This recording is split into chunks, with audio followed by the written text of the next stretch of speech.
நடிகர் சங்கத்துடைய பொதுச் செயலாளர் விஷால் நம்மளோட இருக்கிறார். அவரிடம் சில கேள்விகளை முன்வைக்கலாம். சார், இப்ப நீங்க வந்து நடிகர் சங்கத்துல தேர்தல் வேண்டாம்னு சொல்லிட்டு நீங்க முடிவு பண்ணிருக்கீங்க, அதுக்கான ஒப்புதல் பெற்றிருக்கீங்க. இதன் மூலமா ஏற்கனவே கட்டட பணிகள் வந்து நடைபெற்றிருக்கு, அதுக்கான செலவீடுகள்லாம் நிறைய இருக்கு. இது மூலமா எவ்வளவு தொகை வந்து மிச்சப்படுத்தப்படும், எதுக்காக இந்த முடிவு எடுக்கப்பட்டது? இல்ல, ஒருவேளை டிசம்பருக்குள்ள முடிக்கணும். இன்ஜினியர்ஸ் வந்து உத்தரவாதம் கொடுத்துருக்காங்க, ஆர்கிடெக்டும் உத்தரவாதம் கொடுத்துருக்காங்க. ஒருவேளை வந்து தள்ளி போச்சுன்னா மறுபடியும் எலெக்ஷன் வந்தால் அது தேவையில்லாத ஒரு விஷயம். ஏற்கனவே வந்து ஒரு எலெக்ஷன் வந்து 3 வருஷம் ஆயிடுச்சு, தாமதம் ஆயிடுச்சு. அந்த எலெக்ஷன் இல்லைன்னா வந்து 4 மாசத்துல பில்டிங் இந்நேரம் முடிஞ்சிருக்கும் பில்டிங். ஸோ அதனால வந்து ஒப்புதல் கேட்டிருக்கோம்.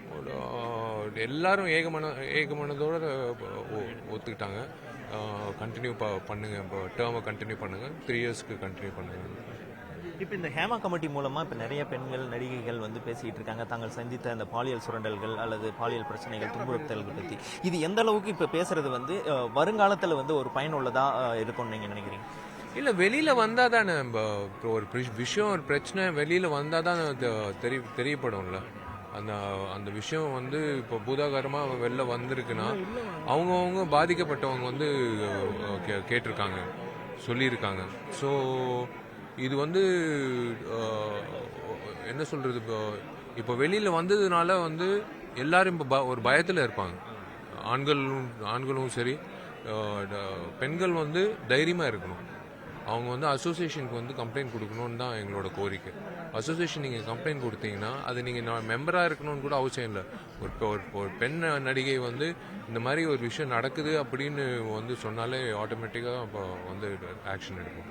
இப்போ இதில் வந்து தயாரிப்பாளர் சங்கமும் முக்கியமாக இருக்குது. நிறைய சங்கங்கள், இப்போ நடிகர்கள் மட்டும் இல்லாமல் எல்லாருமே, இப்போ 24 கிராஃப்ட் இருக்குது, எங்கேயோ ஒரு இடத்துல நடக்கிறதுக்கு இப்போ தயாரிப்பாளர்கள் சொன்னால் வந்து அதை கேட்கணும் அப்படின்ற ஒரு விஷயம் இருக்கும். இப்போ அதுக்கு வந்து நடிகர் சங்கம் வலியுறுத்திருச்சா? இல்லை, எல்லாம் இது ஒரு கூட்டமைப்பு தான். எல்லாரும் சேர்ந்து ஒரு முடிவு எடுத்தால் தான் ஆக்ஷன் வந்து ஸ்ட்ரிக்டாக இருக்கும். ஆக்ஷன் ஸ்ட்ரிக்டாக இருக்கும்போது ஒருத்தன் வந்து கை வைக்கிறதுக்கே யோசிப்பான், பயப்படுவான். ஏன்னா நீங்கள் மற்ற நாட்டில் பார்த்தீங்கன்னா ஆக்ஷன் வந்து அவ்வளோ ஸ்ட்ரிக்டாக இருக்குது. இப்போ நீங்கள் சவுதி அரேபியாலாம் பார்த்தீங்கன்னா இதெல்லாம் நடக்கவே வாய்ப்பு இல்லை.